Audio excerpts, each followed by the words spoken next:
ప్రార్థన చేద్దాం. చాలా బాధాకరమైన విషయం, అకాల మరణం. ఊహించలేనట్లుగా నిజంగా చాలా తీరని లోటు.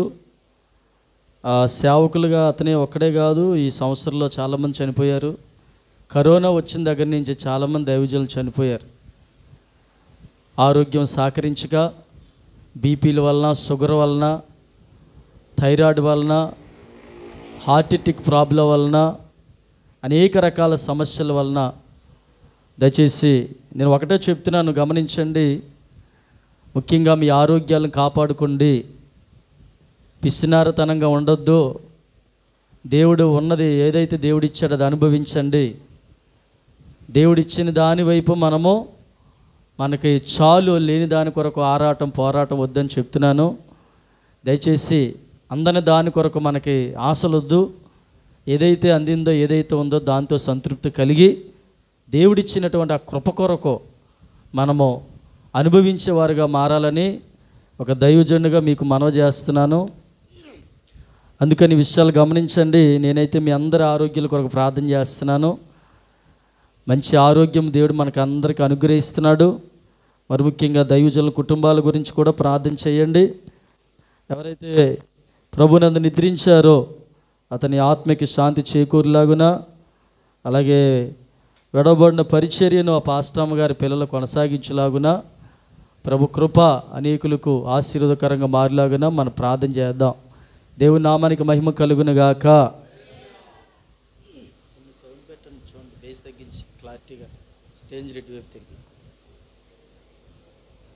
కొన్ని నిమిషాలు దేవుని యొక్క మాటలు జ్ఞాపం చేసుకుందాం.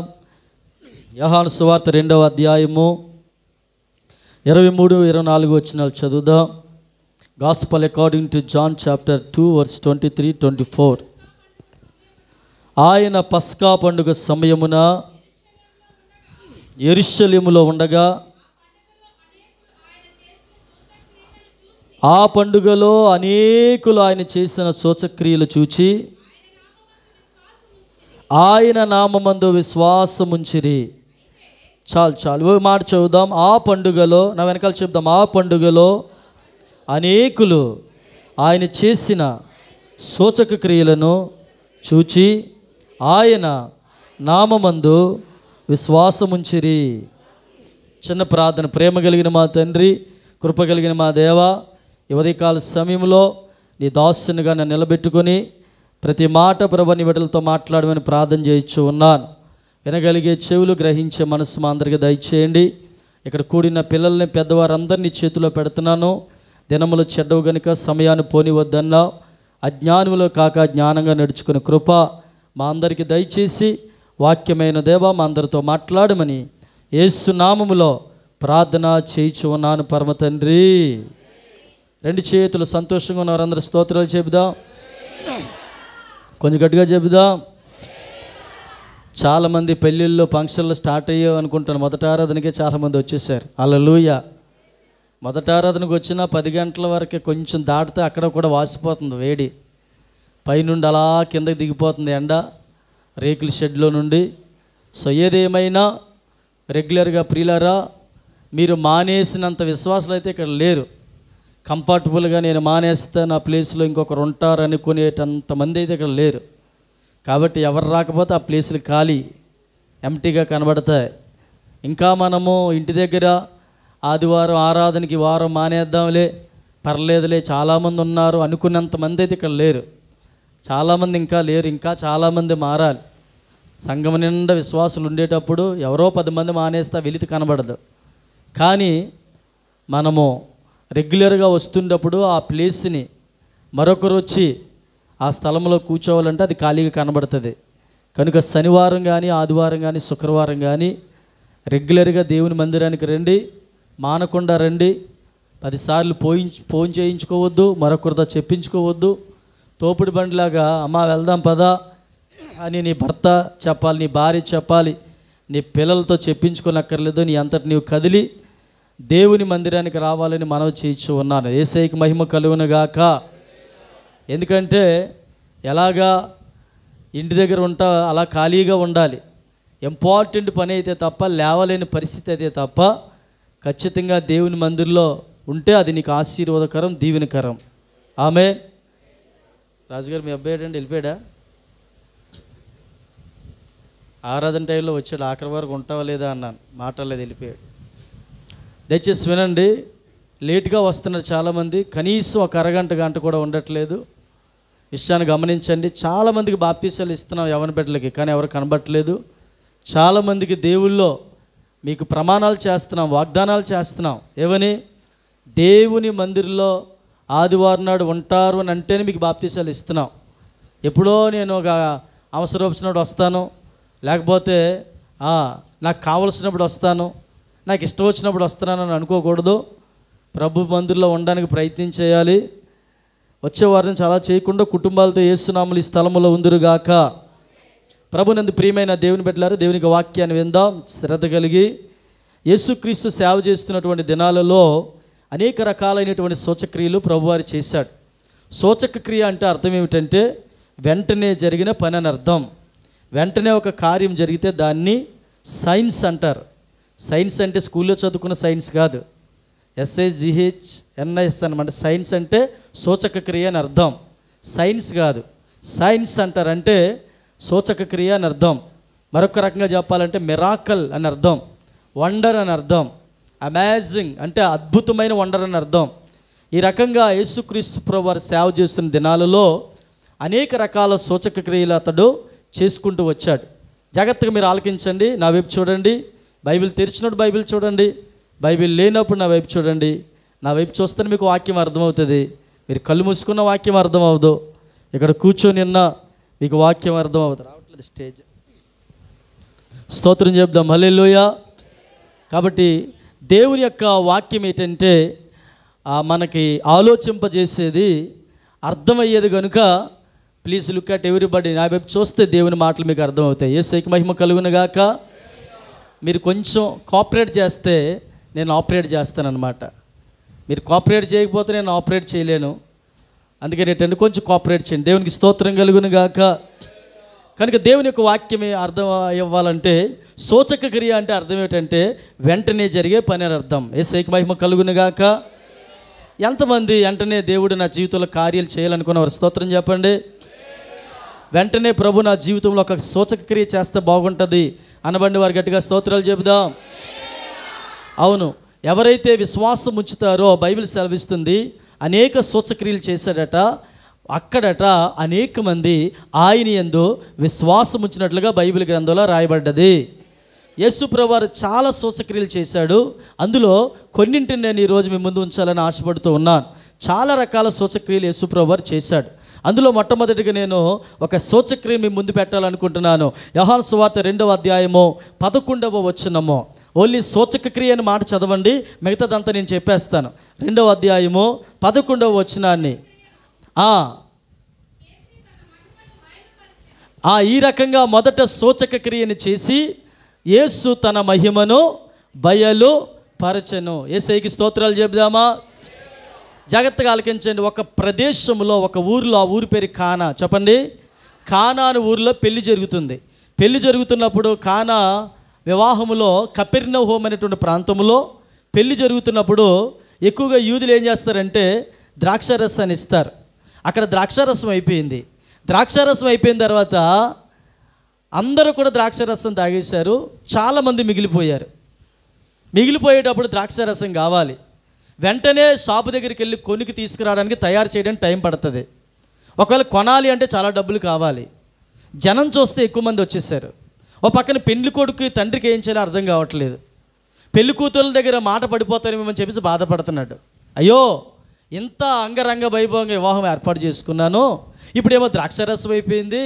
ఈ ద్రాక్షారసం అయిపోయిన తర్వాత ఏం చేయాలో అర్థమవక ఈ పెళ్లి కుమారుని యొక్క తండ్రి తల బాదుకుంటూ బాధపడుతున్నాడు. ఇలాంటి పరిస్థితులలో పెళ్లి కుమారుని యొక్క తండ్రి యొక్క బాధను యేసుప్రభు యొక్క తల్లి చూసింది. జాగ్రత్తగా మీరు గమనించండి, ఆలోచించండి.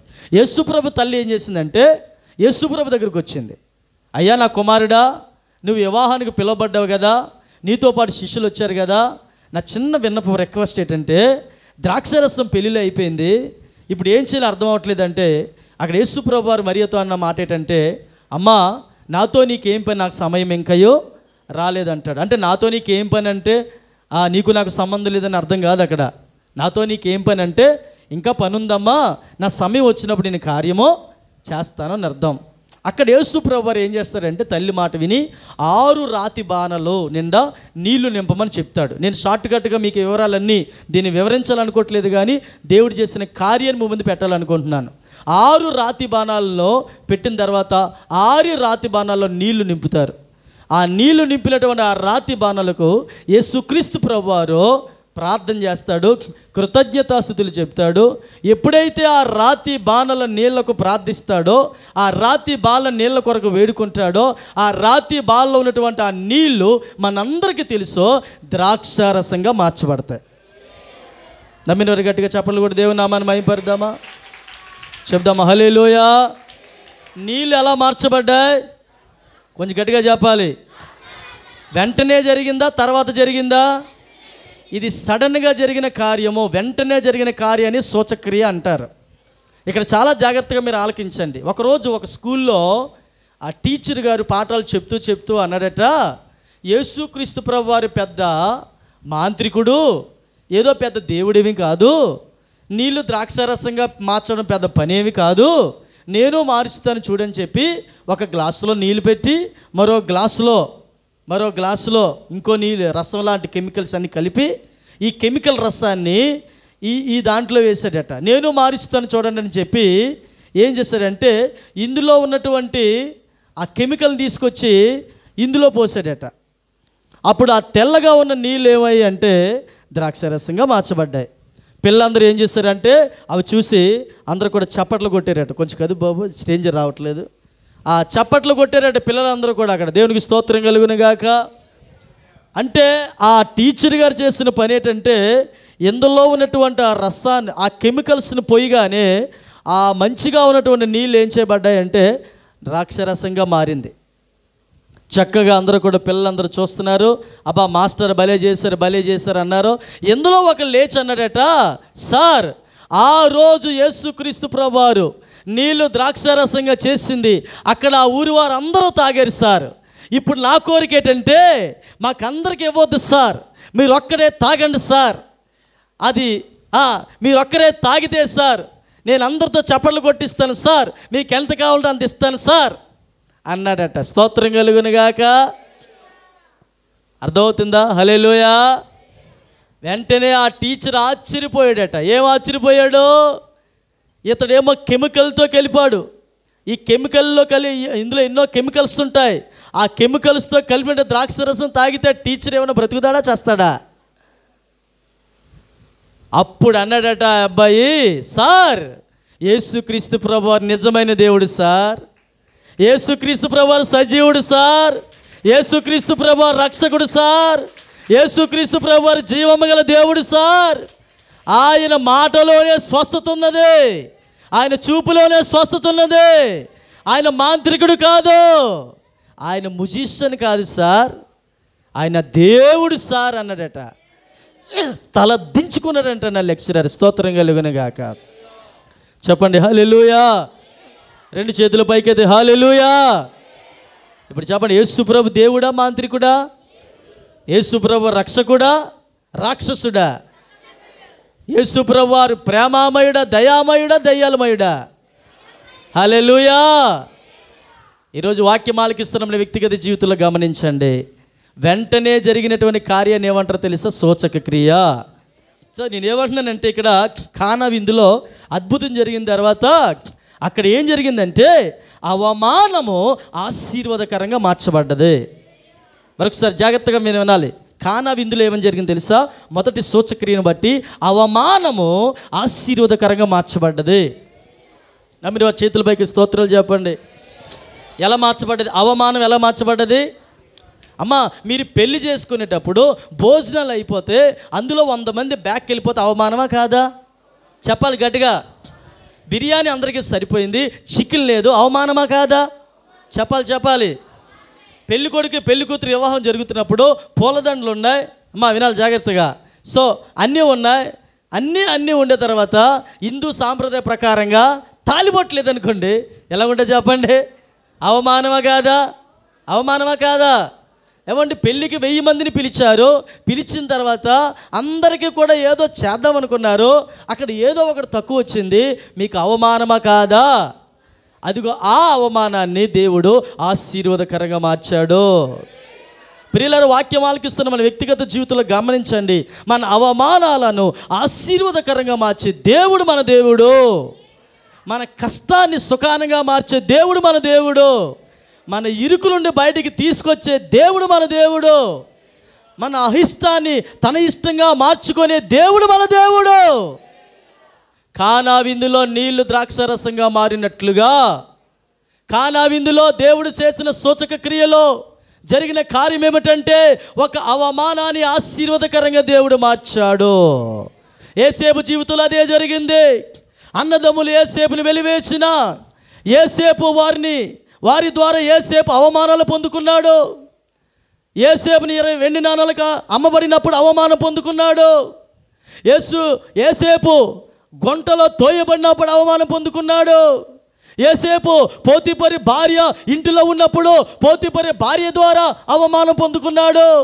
అంత మాత్రమే కాదు, చెరసాలలో పెట్టినప్పుడు యోసేపు అవమానం పొందుకున్నాడు. చెరసాల అధిపతి వచ్చి అతను కొట్టినప్పుడు అవమానం పొందుకున్నాడు. ఎంతగా అవమానం పొందుకున్నాడో యోసేపు, అంతగా యోసేపుని దేవుడు ఆశీర్వదించాడు. యోసేపు తల దేవుడు పైకెత్తాడు. యోసేపుని దేవుడు దీవెనకరంగా మార్చాడు. యోసేపు ప్రధానమంత్రి అయిన తర్వాత ఎవరి మీద ఆయన రెవెంజ్ తీర్చుకున్నాడా? కక్ష తీర్చుకున్నాడా? ఇదిగో నాకు ఉద్యోగం వస్తే నీ పని చెప్తాను రా, ఇగో నీకు ఉద్యోగం వచ్చిందని పెద్ద ఎక్స్ట్రాలు చేస్తున్నావు, నాకు జాబ్ వస్తుంది, అప్పుడు నేను కాళ్ళు ఎగరేసుకు తిరుగుతాను, నేను కారు కొంటాను, నేను బండి కొంటాను, నేను ఇల్లు కడతాను, నేను స్థలం కొంటాను, అప్పుడు నీ పని చెప్తాను అన్నవాడు యోసేపు కాదు. ఆల్రెడీ యోసేపు అందరికంటే గొప్పవాడైపోయాడు, పెద్దోడైపోయాడు, ప్రధానమంత్రి అయ్యాడు. పోతీఫరు భార్య నాన్న తిప్పలు పెట్టించగలడు, అయినా కానీ ఆమెను అసలు లిస్టులోకే తీసుకోలేదు యోసేపు. హల్లెలూయా, వింటున్నారా? చెరసాల నాయకుడు ఎన్నో బాధలు పెట్టాడు యోసేపుని, అయినను అతన్ని యోసేపు పట్టించుకోలేదు. యోసేపు అతన్ని ప్రేమించాడు. అన్నదమ్ములు వచ్చారు. అన్నదమ్ములు వచ్చిన తర్వాత యోసేపు ఎవడు అన్నదమ్ములకు తెలియలేదు, కానీ అన్నదమ్ములకి తను తాను పరిచయం చేసుకుంటున్నాడు. అన్నయ్య, నేనే మీ అందరి ప్రాణ రక్షణ కొరకు దేవుడు నన్ను ఇక్కడ తలగా చేశాడు, పైవాడిగా ఉంచాడు. వింటున్నారా? గొప్పవాడిగా చేశాడు. నా అవమానానికి రెట్టింపు ఘనతనిచ్చాడు. నా అవమానాన్ని తొలగించాడు. నా అవమానాన్ని దేవుడు నాకు ఆశీర్వాదకరంగా మార్చాడు. అన్నయ్య, వాళ్ళందరికీ దిక్కు అయిపోయాడు యోసేపు. అవమానాన్ని ఆశీర్వాదకరంగా దేవుడు మార్చడానికి రోషం కలిగిన దేవుడు అండి. ఒక్క సూచక క్రియ ఆ కానా విందులో ఘనకార్యాలు చేయగలిగింది. నీ జీవితంలో, మన జీవితంలో, వింటున్నారా, మనము మన బాధల్లోంచి బయటికి రావటానికి, మన అప్పుల్లోంచి మనం బయటికి రావటానికి, మన వ్యాధి నుంచి మనం బయటికి రావడానికి, మన రుగ్మతాల నుంచి మనం బయటికి రావడానికి, మన సమస్యల నుంచి మనం బయటికి రావడానికి అనేకమైన కార్యాలు జరగనక్కర్లేదండోయ్. ఒక్క సూచక్రియ జరిగితే చాలు, ఒక్క సూచక్రియ జరిగితే చాలు. నీ కుటుంబ పరిస్థితి మారిపోద్ది, నీ తలరాతే మారిపోద్ది. నువ్వు యూటర్న్ తీసుకొని మళ్ళీ బైక్ వస్తావు, వెనక్కి వస్తావు, ముందుకు వెళ్ళిపోతున్న నీవు మరలా దేవుని దగ్గరికి వస్తావు. అయ్యా, నేను విడిచి వెళ్ళిపోయినయ్యా, మరలా నీ దగ్గరికి నేను వస్తున్నానయ్యా అని చెప్పి. ఈ పక్కట వెళ్ళి మీరు గమనించండి, ఆ కానా విందులో ఒక సూచక క్రియ జరిగింది. ఆ సూచక క్రియ అవమానాన్ని ఆశీర్వాదకరంగా దేవుడు మార్చాడు. నమ్మని వారి గట్టిగా స్తోత్రం చెబుదామా? చెబుదాం హల్లెలూయా. యోహాను సువార్త 4వ అధ్యాయం 54వ వచనం, రెండవ సూచక క్రియ. యోహాను సువార్త 4వ అధ్యాయము 54వ వచనాన్ని చదువుదాం. చదవండి. ఇది యేసు యోదయ నుండి గలిలయకు వచ్చి చేసిన రెండవ సూచక క్రియ. రెండవ సూచక క్రియ ఏం జరిగిందని నేను చెప్తాను. అటు అందరూ నా వైపు చూడండి. ఆ పైనుండి కిందకి చదువుకుంటూ వెళ్ళిపోతుంటే 5-6 నిమిషాలు వేస్ట్ అయిపోతుంది. అందుకనే look at me, I will explain in everything. నా వైపు చూస్తే నేను మీకు వివరిస్తాను. హల్లెలూయా. ఒక తండ్రి యేసు ప్రభు దగ్గరకు వచ్చాడు. తండ్రి ఎందుకు వచ్చాడంటే తండ్రి కోసం రాలేదు, కుమారుడు కోసం వచ్చాడు. ఎందుకు వచ్చాడు? తన కుమారుడు బలహీనుడై ఉన్నాడు, బాధపడుతూ ఉన్నాడు, జ్వరము చేత బాధపడుతున్నాడు, రోగము చేత బాధపడుతున్నాడు, చాలా చాలా చాలా బలహీనుడై ఉన్నాడు. ఆ చాలా చాలా బలహీనుడు అవుతూ ఉన్నప్పుడు ఆ తండ్రికి యేసుప్రభు చెప్పిన మాట ఏంటంటే, నువ్వు వెళ్ళు, నీ కుమారుడు బాగుపడతాడు అని చెప్పాడు. యేసయ్యకి మహిమ కలుగును గాక. అమ్మ వింటున్నారా? నేను ఇంటికి వచ్చి ప్రార్థన చేస్తానులే అని అనలేదు, 2 రోజుల తర్వాత వస్తానులే అని అనలేదు. ఏమన్నాడు? నువ్వు వెళ్ళు, నీ కొరకు నా తండ్రిని వేడుకుంటాను, సంపూర్ణమైనటువంటి ఆరోగ్యం కలుగుతుందిలే అని చెప్పాడు. ఆ తండ్రిలో ఉన్న విశ్వాసం ఎలాంటిదంటే మాట నమ్మేసి వెళ్ళిపోయాడండి. అంటే యేసుప్రభు చెప్పగా నా మాట మీద ఆధారపడి వెళ్ళిపోయాడు. మాట మీద ఆధారపడి వెళ్ళిపోతున్నటువంటి ఆ కుమారుడు ఇంటికి వెళ్ళగానే కరెక్ట్గా కుమారుడు మంచం మీద నుంచి లేచి కూర్చున్నాడు. మీరు గమనించండి, 1 రోజు కూడా అవ్వలేదండో ఇక్కడ. నాకు తెలిసి కరెక్ట్గా 1 గంట, అక్కడ పైన చదువుతూ ఉంటే 1 గంట అవుతుంది. మొత్తం ఏ టైంలో ఏ గంటకైతే చెప్పాడో అదే గంటకి వినాలి. యేసుప్రభు కరెక్ట్గా ఇప్పుడు ఎంత అవుతుంది? మామూలుగా 12:30 అవుతుంది అనుకుందామండి. 12:30కి యేసుప్రభు ఒక మాట అన్నాడు తండ్రితో. ఏమన్నాడు తెలుసా? నీ కుమారుడికి స్వస్థత కలుగుతుంది, వెళ్ళిపో అన్నాడు. ఆ మాట పలకగానే ఆల్రెడీ ఆ అబ్బాయి అక్కడ మంచం మీద కూర్చున్నాడు. ఈయన ఇంటికి వెళ్ళిపోయాడు. ఇంటికి వెళ్ళిపోగానే కుమారుడు లేచి కూర్చున్నాడు. తండ్రి అడిగాడు, ఎప్పుడు నీవు లేచి కూర్చున్నావు, ఎప్పుడు నీ వ్యాధి లయమైంది, ఎప్పుడు నీకు స్వస్థత కలిగిందని. అంటే కరెక్ట్గా 12:30కి. అయితే ఆ 12:30కే యేసుప్రభు నాతో చెప్పాడు అన్నాడు. చెప్పలు కొట్టండి గట్టిగా. వెంటనే చెప్పండి, వెంటనే జరిగిందా తర్వాత జరిగిందా? చెప్పాలి బిగ్గరగా. వెంటనే ఏ గంటకైతే యేసుప్రభు చెప్పాడో అదే గంటకి ఆ తండ్రి కుమారుడు మంచం మీద నుంచి లేచి కూర్చున్నాడు. ఏ గంటకైతే నువ్వు ప్రార్థన చేస్తావు వినాలి జాగ్రత్తగా. నీ భర్త ఇంటర్వ్యూ కొరకు వెళ్ళాడో, ఏ గంటకైతే నీ భర్తకి ఇంటర్వ్యూ అవుతుందో ఆ ఇంటర్వ్యూలో భార్యగా నువ్వు ప్రార్థన చేస్తే అదే ఇంటర్వ్యూలో నీ భర్తని దేవుడు పాస్ చేస్తాడు. అదే గంటకి దేవుడు ఉద్యోగాన్ని ఇస్తాడు. ఏ గంటకైతే నీ బిడ్డలు ఎగ్జామ్ రాస్తున్నారో అదే గంటకు నువ్వు మోకరించి ప్రార్థన చేయగలిగితే అదే గంటకు నీ పిల్లల్ని దేవుడు పాస్ చేసేటట్లుగా చేసి పైకెత్తుతాడు. ఏ గంటలో అయితే నీ భర్త నీ భార్య డాక్టర్ దగ్గరికి వెళ్తున్నారో వారి ద్వారా మంచి ట్రీట్మెంట్ అందుతుంది. When you are in the praying in the God's presence, దేవుని సన్నిధిలో నువ్వు ప్రార్థన చేయగలిగితే. ఏ గంటకైతే నువ్వు మోకరిస్తావో, ఏ గంటకైతే దేవునితో చెప్తావో, ఏ గంటలో అయితే దేవుని దగ్గర విజ్ఞాపన చేస్తావో అదే గంటకి దేవుడు అక్కడ నీ పక్షమందు నిలబడి కార్యం జరిగిస్తాడు. హల్లెలూయా. మీరు వెళ్ళండిలే, నేను చూసుకుంటాలే, అలా కాదు.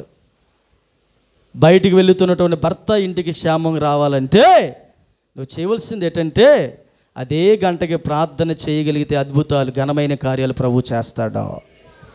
చెప్దాం, 2 చేతుల పైకి, దేశకి మహిమ కలుగును గాక. చెప్దామా హల్లెలూయా.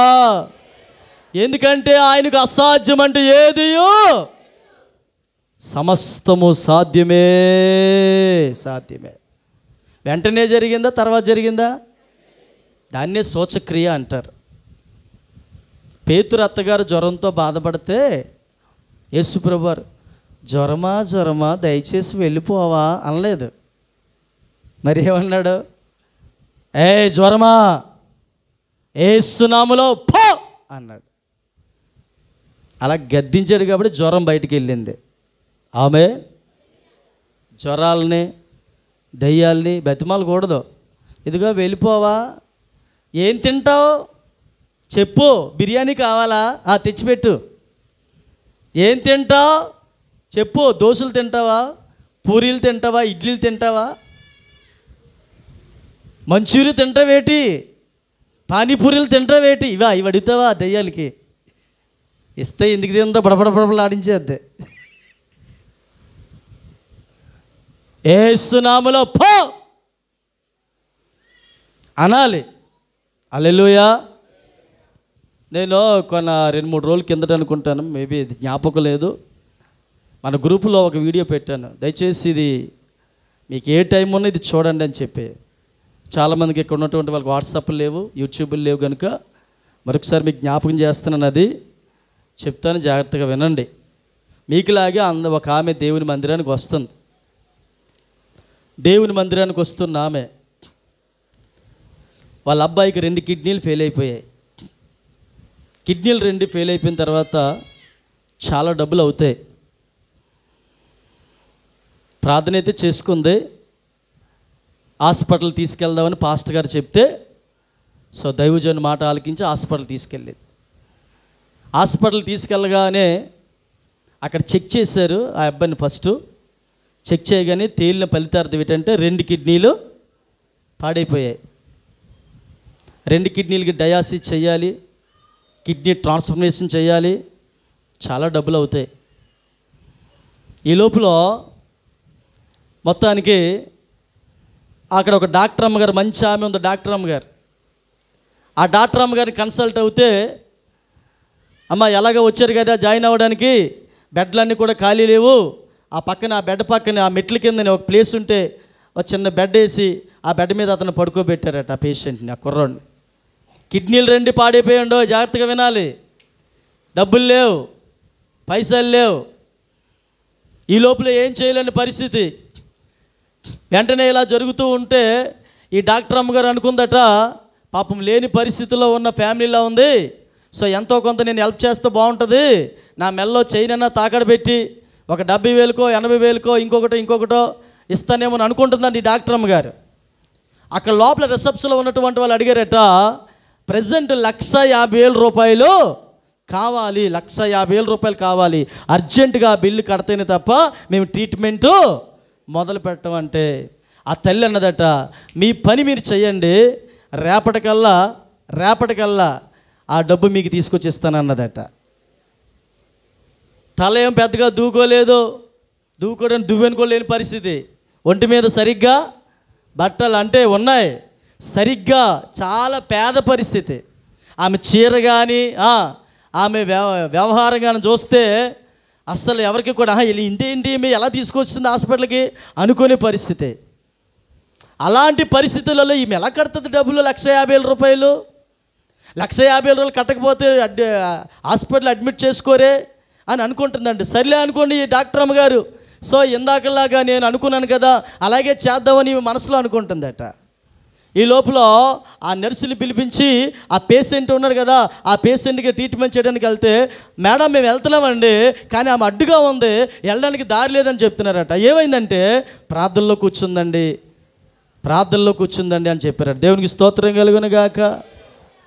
ఉదయాన్ని చూస్తే 9 గంటలకు ప్రార్థనలో ఉందట, 1 గంట తర్వాత మళ్ళీ ప్రార్థనలో ఉందట, 1 గంట తర్వాత మరలా మధ్యాహ్నం 12 గంటలు చూస్తే ప్రార్థనలో ఉందట, మరలా మధ్యాహ్నం 2 గంటలు చూస్తే ప్రార్థనలోనే ఉందట, మరలా 4 గంటలకి సాయంకాలం ప్రార్థనలోనే ఉందట, మరలా 6-7 గంటలకి ప్రార్థనట, రాత్రి 12 గంటలకి వెళ్ళి చూస్తే నర్సులు ప్రార్థనలో ఉందట, మరలా రాత్రి 3 గంటలు చూస్తే ఎక్కడుందా ఆమె?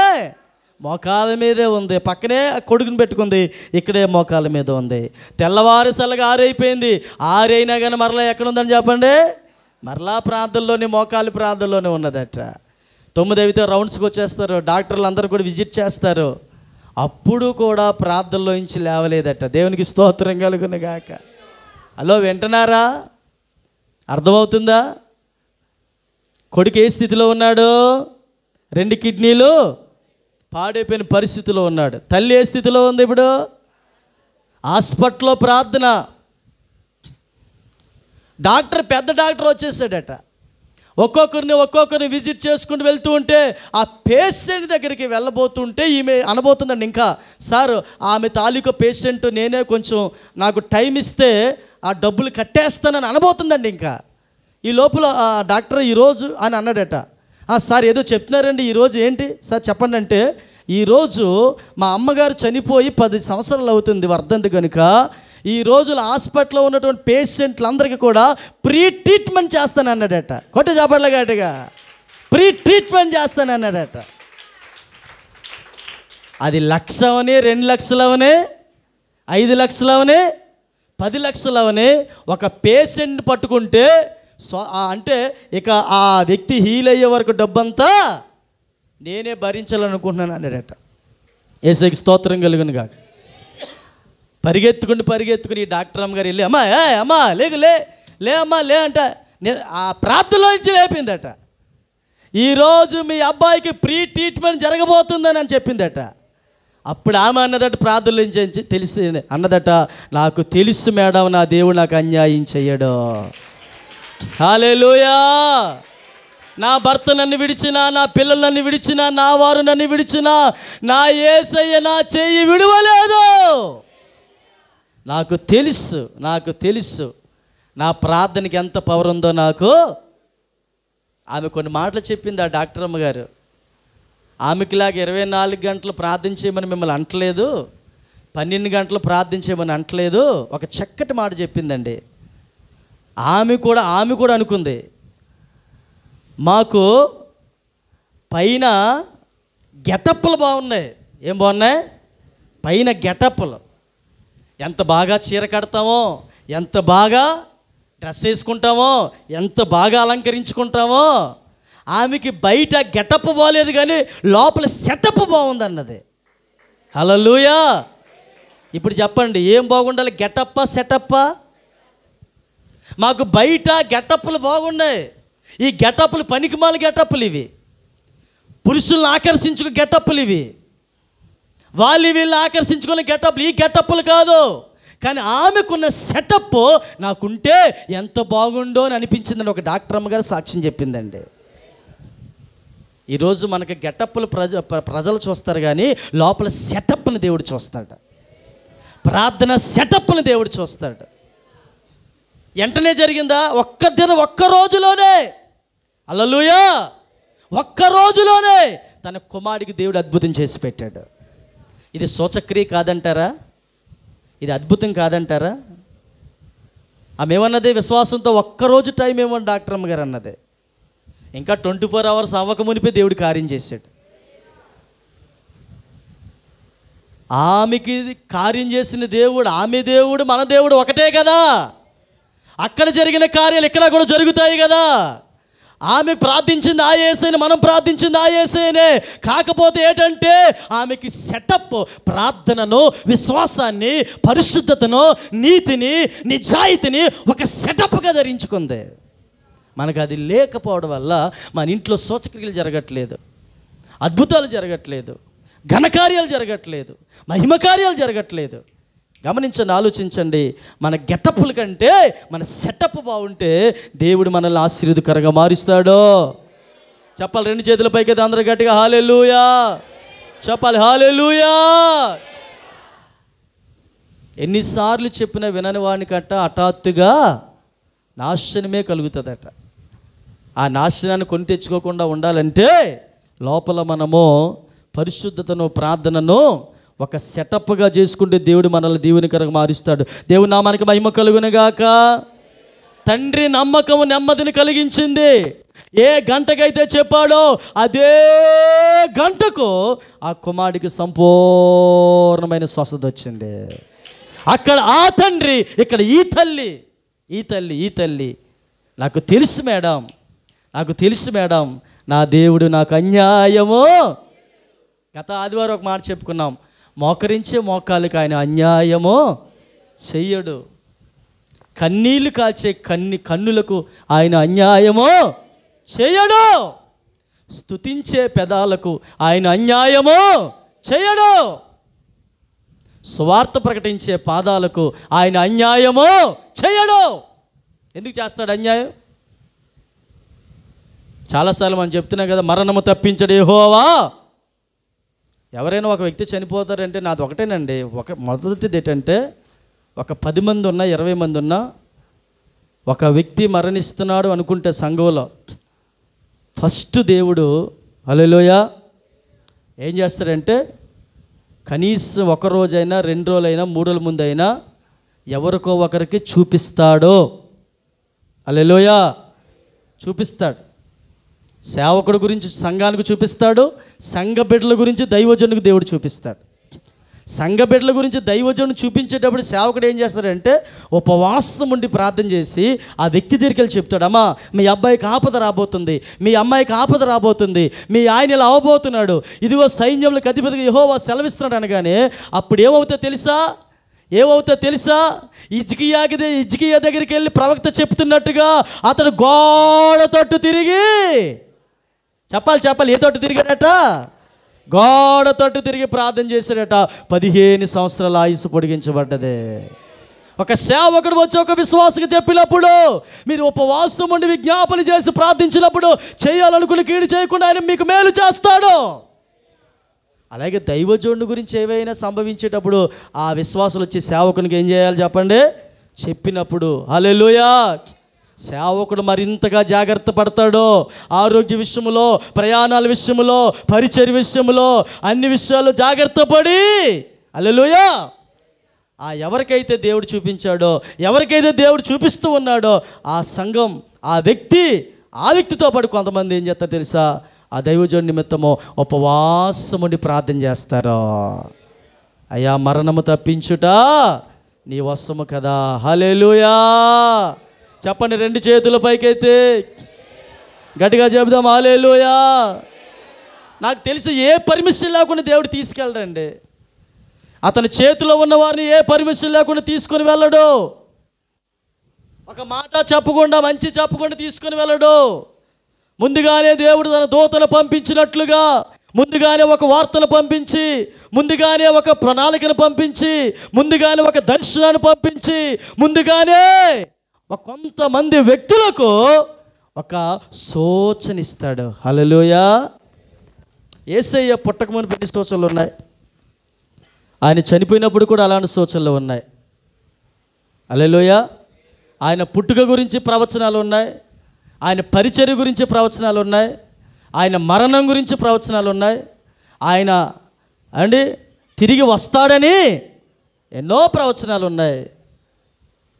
యేసుప్రభులను గొప్పలను కాదనుకోండి మనం, కానీ నేనేమంటున్నానంటే ఒక కార్యం జరగబోయే మునుపుగా అది మంచి అయినా చెడ్డైనా దేవుడు ముందుగా చూపిస్తాడన్న సంగతిని దేవుడు ఇక్కడ ప్రస్తావన చేస్తున్నాడు. హల్లెలూయా. కాబట్టి బైబిల్ సెలవిస్తుంది, ఆ తండ్రి నమ్మకం ఆ తండ్రికి ఏం చేసిందంటే నెమ్మదిని కలుగు చేసింది. సూచక్రియ వెంటనే జరిగింది. దేవుడు ఘనమైన కార్య దేవుడు చేశాడు. హల్లెలూయా. యోహాను సువార్త 9వ అధ్యాయం 16వ వచనం, gospel according to John chapter 9:16. 9:16 తెరుద్దాం, చదువుదాం. పరిసయ్యుల్లో కొందరు, ఈ మనుష్యుడు కనుక దేవుని యొద్ద నుండి వచ్చినవాడు కాడు, మరికొందరు ఇలాంటి సూచక క్రియ ఎలాగూ చేయగలడని. హల్లెలూయా. 9వ అధ్యాయం 16వ వచనం రాయబడిన మాట, 3వ సూచక్రియ. అక్కడ రాయబడిన మాట ఏంటంటే గుడ్డివాడు కళ్ళు తెరవబడుట. స్తోత్రం. గుడ్డివాడు కళ్ళు తెరవబడుట. అమ్మ వింటున్నారా? గుడ్డివాడు కళ్ళున్న వాళ్ళందరూ వేసే గట్టిగా స్తోత్రం చెప్దాం. గుడ్డి వాళ్ళందరూ గట్టిగా స్తోత్రం చెబుదాం. హల్లెలూయా. గుడ్డోలు జకరియా గారు ఇక్కడ ఉన్నారా?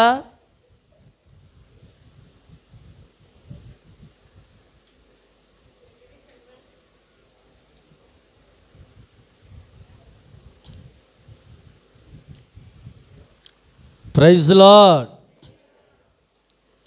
మనకంటే తెలివైన వారు గుడ్డి వాళ్ళండి. వారికి చాలా తెలివి ఉంటుంది.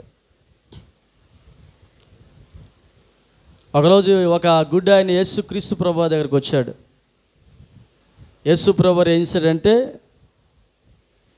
యేసుక్రీస్తు ప్రభువారి యొక్క ఉమ్ములో కూడా స్వస్థత ఉంది. ఉమ్మనండి, మీరు ఉమ్ము బయటికి వేసారనుకోండి, మీరు ఊసేసిన ఉమ్మునే మీరు ప్రేమిస్తారా? రాజుగారు, మీరు కేకరించి ఉమ్ము ఊసారు బయటికి. మీ ఉమ్ము అంటే మన ఉమ్ము మనకే. యేసు ప్రభు ఉమ్ములో కూడా స్వస్థత ఉంది.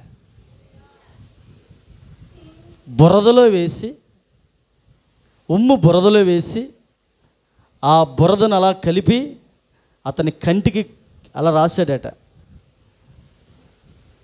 మీరు అనొచ్చు గంట తర్వాత 2 గంటల తర్వాత కాదు, వెంటనే కార్యం జరిగిందండి. వెంటనే, అది సూచక్రియ.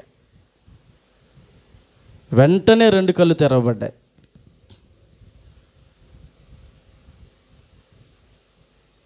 కోనేరు ఉంది, సిలోహు కోనేరు దగ్గరికి వెళ్ళి నీ కళ్ళు కడుక్కోమని చెప్పాడు. ఆ కోనేరు దగ్గరికి వెళ్ళి కళ్ళు కడుక్కున్నాడు. ఇంతలో యేసుప్రభు కనిపించలేదు. నీవు స్వస్థత పొందినట్లుగా ఎవరితో ఏమీయో చెప్పొద్దు, దేవుని నామాన్ని మహిమపరిచి అన్నాడు, అంతే. ఈ సంగతి ఊరోళ్ళందరికీ తెలిసిపోయింది. రే, మీ అమ్మ తల్లి గర్భంలోంచి నీవు గుడ్డివాడివే కదరా, నీ కళ్ళు ఎవరు తెప్పించారు? ఎవరు ఎవరు ఎవరు ఎవరు ఈ విశ్రాంతి దినమున నీకు 2 నేత్రాలు ఇచ్చిన వారు ఎవరు? ఆడంటాడు గుడ్డోడు, నాకు తెలియదు, నాకు కళ్ళు వచ్చాయి. హల్లెలూయా. నాకు ఎవరి ద్వారా స్వస్థత వచ్చిందో నాకు, కానీ నేను ఇప్పుడు చూస్తున్నాను. రెండోసారి మళ్ళీ వచ్చాడు. రే, నిన్న గుడ్డోడివే, మొన్న గుడ్డోడివే, అంత ముందు రోజు గుడ్డోడివే, పోయిన నెలలో గుడ్డోడివే, అంత ముందు సంవత్సరం గుడ్డోడివే, ఈరోజు ఇప్పుడు కళ్ళు ఎలాగొచ్చారు నీకు? నాకు తెలియదు, కాకపోతే ఇప్పుడు నేను చూస్తున్నాను, అంతే. ఎలాగొచ్చాయి? నాకు తెలియదండి. నన్ను అడుగుతున్నారు ఏట్రా బాబు మీరు? ఎవరో మహానుభావుడు వచ్చి నా కంటిని ఇలా ముట్టాడు, ఏం చేశాడు నాకు తెలియదు, కానీ నేను చూస్తున్నాను. నాకు తెలిసిందల్లా ఒకటే, మిమ్మల్ని చూస్తున్నాను. హల్లెలూయా. చెట్లను చూస్తున్నాను, చెరువులను చూస్తున్నాను, సముద్రాలను చూస్తున్నాను, సూర్యుడిని చూశాను, చంద్రుని చూశాను, అందరినీ చూస్తున్నాను. అదే ఎక్కడి నుంచి వచ్చారని కళ్ళు? ఒరే, ఈయన అడిగితే చెప్పడు, కానీ వీళ్ళ అమ్మ నాన్న దగ్గరికి వెళ్దాం, అమ్మ తల్లిదండ్రుల దగ్గరికి వెళ్ళారు. అమ్మా వెళ్ళరండి, వచ్చారు. మీ అబ్బాయిని మీరు కన్నారు కదా, ఆడు కళ్ళుండే పుట్టాడా, కళ్ళు లేకుండా పుట్టాడా అన్నాడు. ఆడు కళ్ళు లేకుండానే పుట్టాడు, గుడ్డోడుగా పుట్టాడు. హల్లెలూయా.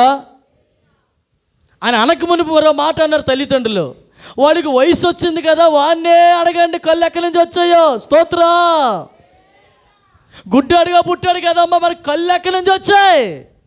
వాడికి వయసు వచ్చింది కదా, వాడి వయసు వచ్చిన వాడు చిన్నపిల్లోడు ఏం కాదు కదా, వాడిని అడగని చెప్తాడు. ఒరే, మళ్ళీ ఆడి దగ్గరికి వచ్చా, ఒరే నీ కళ్ళు ఎక్కడి నుంచి వచ్చాయిరా?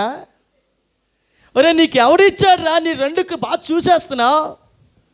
నాకు తెలీదు తెలీదు తెలీదు, కానీ నేను ఇప్పుడు చూస్తున్నాను. హల్లెలూయా. మీకు అర్థమవుతుందండి? సో ఎందుకు ఈ మాట 10 సార్లు అడితే ఒకసారి ఏమన్నారంటే ఆ గుడ్డోడు, మీరు కూడా అతని శిష్యులు అవ్వాలనుకుంటున్నారా? మేము అబ్రహాం శిష్యులు అంటాడు ఒకడు, మేము మోసే శిష్యులు అంటాడు ఒకడు.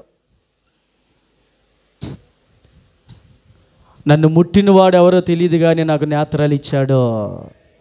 నా పట్ల ఒక సూచక క్రియ జరిగింది. అక్కడ జరిగిన కార్యం ఏంటంటే అసాధ్యమైన కార్యాన్ని దేవుడు సాధ్యపరిచాడు. వినాలి, అసాధ్యమైన కార్యాన్ని దేవుడు ఎవరెవరి కుటుంబాల్లో, ఎవరెవరి జీవితాల్లో, భర్త మారలేదు, అసాధ్యం నీకు, కానీ దేవునికి సాధ్యం. ఇల్లు కట్టడం అసాధ్యం, కానీ దేవునికి సాధ్యం. ఉద్యోగం నీకు రావడం అసాధ్యం, కానీ దేవునికి సాధ్యం. ఆరోగ్యంగా ఉండడం నీకు అసాధ్యం, కానీ దేవునికి సాధ్యం. వాహనాలు కొనుక్కొని తిరగడం నీకు అసాధ్యం, కానీ దేవునికి సాధ్యం. మంచి లగ్జరీ జీవితం జీవించడం నీకు అసాధ్యం, కానీ దేవునికి సాధ్యం. విరిగిపోయిన హృదయాలను అతకడం నీకు అసాధ్యం, కానీ దేవునికి సాధ్యం. కోర్టు సమస్యల్లోకి వెళ్తూ వెళ్తూ వెళ్తూ ఉన్నావు, ఎవరి వల్ల కావట్లేదు, ఏ అడ్వకేటర్ వల్ల, ఏ జడ్జి వల్ల నీకు న్యాయం జరగట్లేదు, కానీ దేవునికి సాధ్యం. అతను చేస్తాడు, ఎందుకంటే అతనికి సమస్తము సాధ్యమే. అసాధ్యం అంటే ఏదియో. గుడ్డివాడు కళ్ళు తెరిచినవాడు నీకు ఉద్యోగం ఇవ్వలేడా? గుడ్డివాడు కళ్ళు తెరిచినవాడు నీకు వ్యాపారంలో అభివృద్ధి కలుగు చేయలేడా? గుడ్డివాడు కళ్ళు తెరిచినవాడు నీ బిడ్డలను మార్చలేడా? గుడ్డివాడు కళ్ళు తెరిచినవాడు నీ అప్పులు తీర్చలేడా? గుడ్డివాడు కళ్ళు తెరిచినవాడు సూచక క్రియ వెంటనే చేయలేడా? ఆ క్రియ చేయడానికి ఒక అర్హత ఉండగలిగితే నీ జీవితంలో కూడా నా దేవుడు వెనువెంబడే వెంటనే దేవుడు కార్యము జరిగిస్తాడు. Praise lord. 9 నెలలు ఆ బిడ్డను మోసిన తర్వాత ఇది కూడా ఒక సూచక్రియ. ఎంత గొప్ప సూచక్రియ! నాకు తెలిసి కరెక్ట్ అయినటువంటి డాక్టర్లు అయితే ఒక దరిదాపుగా 3-4 మినిట్స్లో నుండే నార్మల్ డెలివరీ చేయగలిగితే గర్భములో నుండి ఆ శిశువు వెంటనే బయటకు వస్తుంది. ఇది కూడా సూచక్రియ. మనం పుట్టాం చూసావా, ఒక సూచక్రియ. మన తల్లి మన కన్నది చూసావా, ఒక సూచక్రియ.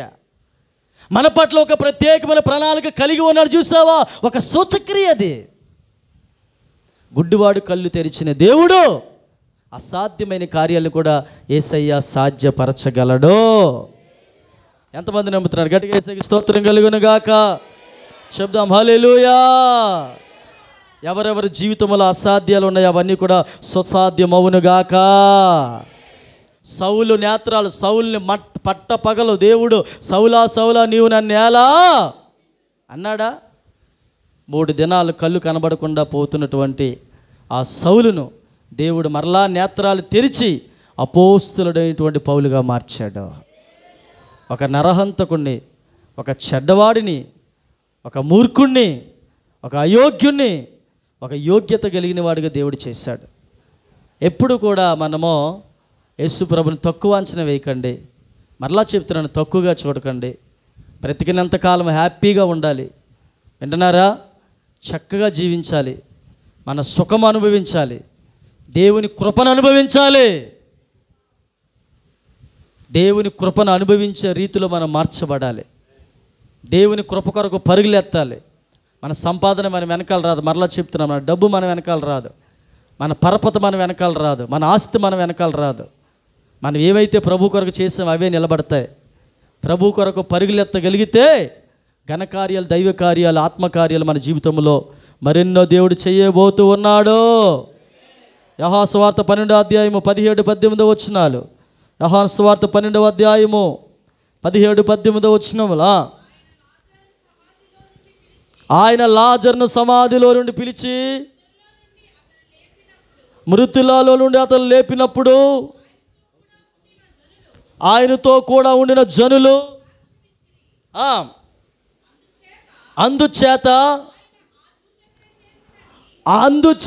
ఆయన ఆ సూచక క్రియ చేసినని జనులు విని ఆయనను ఎదుర్కొనబోయిరి. బిగ్గరగా స్తోత్రం కలుగునుగాక. ఇది 4వ సూచక్రియ. సమాధిలోంచి లాజరు తిరిగి లేచాడు. హల్లెలూయా. లాజరు ఏం చేశాడు చెప్పండి? ఎవరు లేపారు లాజర్నే? యేసుప్రభు లేపాడు. అమ్మా వినాలి, వెంటనే జరిగిందా తర్వాత జరిగిందా? మనిషి చనిపోయి 4 రోజులైంది. ఎన్ని రోజులు చెప్పండి? 4 రోజులు అయిపోయిన తర్వాత దేవుడు బేతనీకి వెళ్ళాడు. బేతనీకి వెళ్ళిపోయి అక్కడ ఉంటున్నప్పుడు అక్కడ ఉన్నటువంటి బేతనీలో ప్రజలందరూ, బాబు వినాలి, బేతనీలో ప్రజలందరూ ఆ స్థలానికి వచ్చారు. ఆయన సమాధి దగ్గరికి వెళ్ళాడు. అప్పుడు అన్నాడు, ఒక్కసారి ఆ రాయి తొలగించండి, ఒకసారి రాయి తీసివేయండి అని చెప్పారు. వెనకాల ఉన్నటువంటి ఉన్నారు, వినాలి జాగ్రత్తగా. మార్తమ్మ గారు, జయమ్మ గారు, రాయి తీసివేయండి. ఏ రాయి? సమాధి మీద ఉన్న రాయి. ఆ రాయి తొలగించగా అక్కడ ఉన్నటువంటి వాళ్ళు అంటున్నారు, ఈవెన్ మార్తా కూడా అంటుంది, అయ్యా ఒకవేళ తీస్తే ఆ శవం ఏం కొడుతుంది? కంపు వాసన.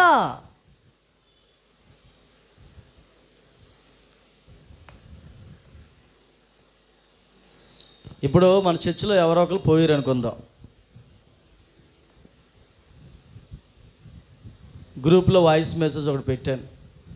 అందరూ కూడా బొడ్డోడి గడ్డ దగ్గర ఉన్నటువంటి సమాధి తోటకు రండి. బొడ్డోడి గడ్డేనా? బొడ్డోడి గడ్డ దగ్గర ఉన్నటువంటి సమాధి తోటకు రండి. ఆ లోపట చాలామందిని అక్కడ మనం పాతిపెట్టాం. ఎవరో ఒకరిని తవ్వేద్దాం, బయటికి తీసేద్దాం అని అన్నాను. ఎవరైనా వస్తారా? రోజులు పోయిన తర్వాత, ఒక 4 రోజులు పోయిన తర్వాత వెళ్దాం పదండి, ఒక్కసారి ఆ సమాధి పెట్టిన బయటికి తెరుద్దాం అని అన్నాను అనుకోండి, ఎవరైనా కదులుతారా? పాస్టర్ గారికి పిచ్చి ఎక్కువైపోయింది. పిచ్చి ముదిరిపోయింది అని ఒకరైతే, ఇంకొకరు ఏమంటారు, పని పాట లేదు, అది ఎప్పుడో పాతి పెట్టేశారు ఆల్రెడీ, పురుగులు పురుగులు పురుగులు పురుగులు పురుగులు వాసన కంపు.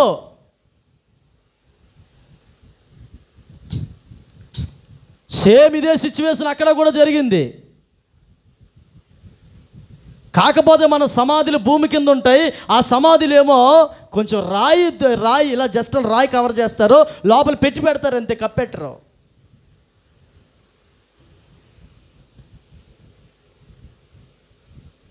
జరిగిన సిచ్యువేషన్ అలాగే ఉంది.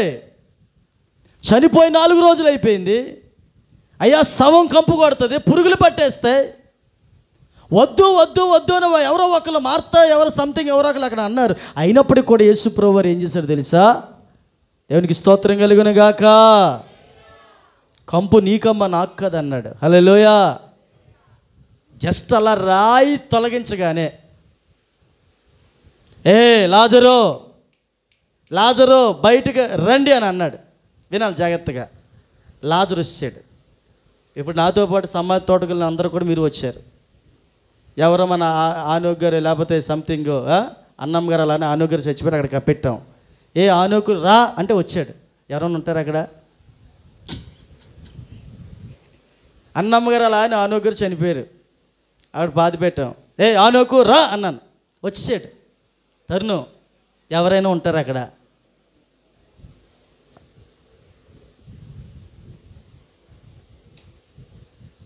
పోనీ అక్కడైనా జనులు ఇప్పుడు 4 రోజులు అయిపోయిన తర్వాత ఈ లాజరు చనిపోయినాన్ని బ్రతికారు కదా, మనుషులందరూ ఏమైపోవాలి? పారిపోవాలి, ఎటు పడతాడు. ఎందుకంటే 4 రోజుల తర్వాత చనిపోయిన వ్యక్తి బ్రతికాడంటే ఆ మనిషి కాదు, దయ్యం దయ్యం వస్తుందో పారిపోవాలా. అక్కడున్న వాళ్ళు ఎవరో కదలలేదట, అలా చూస్తూ ఉన్నారట ఏం జరుగుతుందో అని. రాయబడిన మాట తెలుసా? అతడు లాజరుగానే చనిపోయిన వ్యక్తి అలా బ్రతికి ప్రాణాలతో బయటకు వచ్చాడు. స్తోత్రం కలుగును గాక. హల్లెలూయా. ఎవరు ఎక్కడికి పారిపోలేదని అందరూ అక్కడ చూస్తూ ఉంటుండగానే సమాధిలోంచి ఆ లాజరు అలా బయటకు వచ్చాడు. ఆ ఇద్దరు అక్క చెల్లెలు పరిగెత్తుకుని లాజర్ను పట్టుకున్నారు, ముద్దు పెట్టుకున్నారు. రాయబడిన మాట ఏంటంటే వారి దుఃఖాన్ని దేవుడు సంతోషంగా మార్చాడు. కొట్టండి, చేపలు కొట్టండి, యేసయ్య నామానికి మహిమ కలుగును గాక.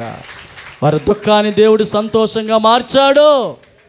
వారి దుఃఖాన్ని దేవుడు ఆనందంగా మార్చాడు.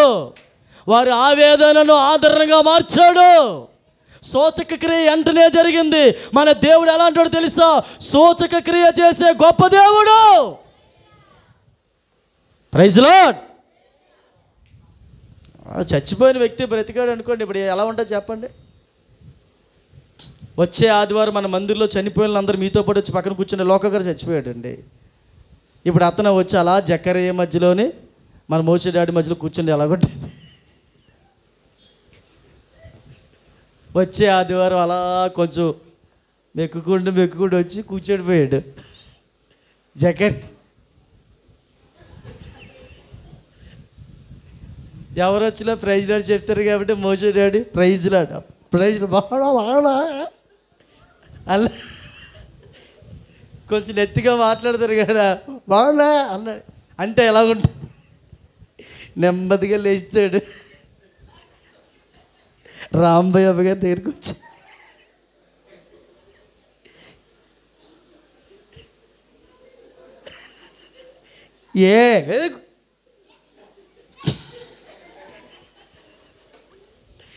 ఎందుకు అలా కేకులు కెలుగుతున్నావు? ఆ తర్వాత జకరీ గారు చూసి నాకెందుకే గోలెదురు ఎలిజబెత్ దగ్గరికి వచ్చారు.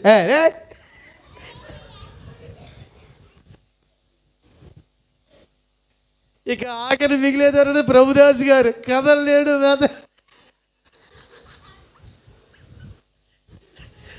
ప్రైజ్ నాడు చెప్పలేడు, కూర్చోలేడు. సియోన్ కుమార్ గారు సిగ్నల్ ఇస్తూ ఉంటాడు. ఆఖరి ప్రార్థన అయిపోగలను కొంచెం త్వరగా.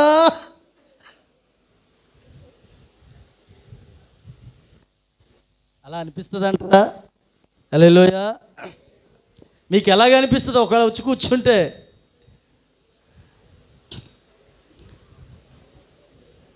ఆయన ఒకడే కానీ అందరూ వచ్చి కూర్చుంటే ఎలాగనిపిస్తుంది అంటే మనం ఏమనుకుంటామంటే మనమందరం కూడా పోయామైతే మనం ఎప్పుడు చచ్చిపోయేవారా, మన పరదేశకు వచ్చేసాం ఏంటని అనిపిస్తుంది.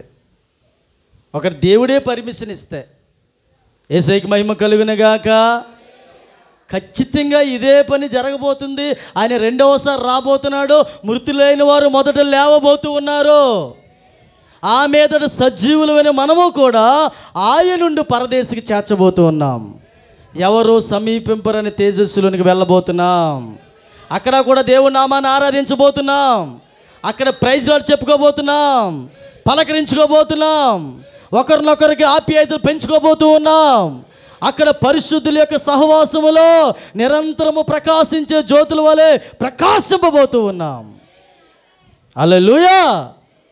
కాకపోతే ఏంటంటే దేవుని మహిమ నిమిత్తమో కొన్ని సూచక్రియలు వెనువెంబడే యేసుక్రీస్తు ప్రభు వారు చేశాడండి. ఏ లాజరు రా అనగానే చనిపోయిన లాజరు బయటకు వచ్చాడు. హల్లెలూయా. అలాంటి కొన్ని సూచక్రియలు యేసు నామములో మన వ్యక్తిగత జీవితంలో జరగాలి. అలా యేసు నామములో జరిగితేనే మన కుటుంబాలు బాగుపడతాయి. స్తోత్రం కలుగునుగాక. చెప్పండి, రెండు చేతుల పైకి దేశానికి స్తోత్రం కలుగునుగాక. గట్టిగా చెప్పండి హల్లెలూయా. సూచక్రియ కావాల్సిన అందరూ కూడా స్తోత్రాలు చెబుదామా, దగ్గరగా చెబుదామా, మంచిగా చెబుదామా. కొన్ని సూచక్రియలు ఎలా ఉంటాయి తెలుసా? హాస్పిటల్కి వెళ్ళిపోయావు, బిల్లు కట్టేవో అంతా అయిపోయింది. డాక్టర్ గారు ఇదిగో 7,99,999 రూపాయలని నీకు కట్టమని అనేటప్పుడు అవతరపు నుంచి డబ్బులు తీసుకోకుండానే వినాలి. డబ్బులు తీసుకోకుండానే ఒక వాయిస్ వస్తుంది. ఎలాంటి వాయిస్ తెలుసా? అమ్మా నువ్వు కట్టనక్కర్లేదు, నీ బదులు ఎవరో కట్టేశారు. అది సూచక్రియ అంటే. స్తోత్రం. నీ జీవితంలో ఎలాంటి సూచక్రియలు జరగాలంటే వినాలి జాగ్రత్తగా. మనము దేవునికి అనుకూలంగా మార్చబడాలి. లాజరు బ్రతకడానికి గల కారణం ఏంటి తెలుసా? మరియా మార్త యొక్క ఆతిథ్యం. Praise the lord.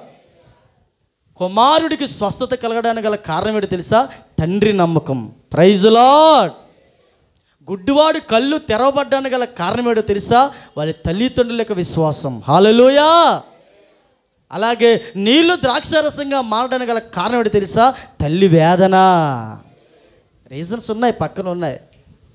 ఈరోజు మీ పిల్లలు బాగా చదువుతున్నారు, ప్రయోజకులు అవుతున్నారు, చక్కగా ఉద్యోగాలు రాణిస్తున్నారు, గొప్ప గొప్ప స్థితిలోకి వెళ్తున్నారంటే ఇంట్లో తండ్రి అయినా ప్రార్థనాపరుడై ఉండాలి, తల్లి అయినా ప్రార్థనాపరులై ఉండాలి.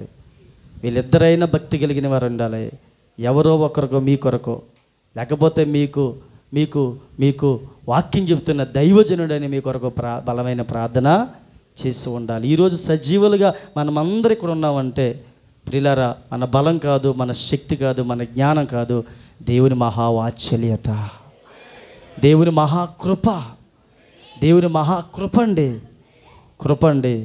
ఎప్పుడు మీ ప్రార్థనలో ఒకటి జ్ఞాపం చేసుకోండి, ప్రభువా సూచక్రియలు మన జీవితాల్లో ఖచ్చితంగా దేవుడు చేస్తాడు, నువ్వు నమ్మితే జరుగుతాయి.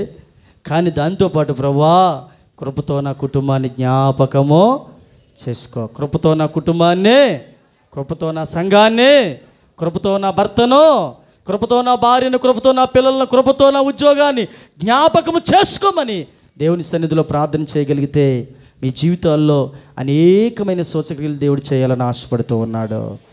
ప్రభు మనందరినీ ఈ వారమంతా సూచక్రియలు చేసి మనల్ని ముందుకు నడిపించునుగాక. మోకరిద్దాం, ప్రార్థన చేసుకుందాం. అందరు కూడా ప్రభువా నీకు వందనాలు, మాతో మాట్లాడిన ప్రతి మాటను బట్టి నీకు స్తోత్రాలు ప్రభువా.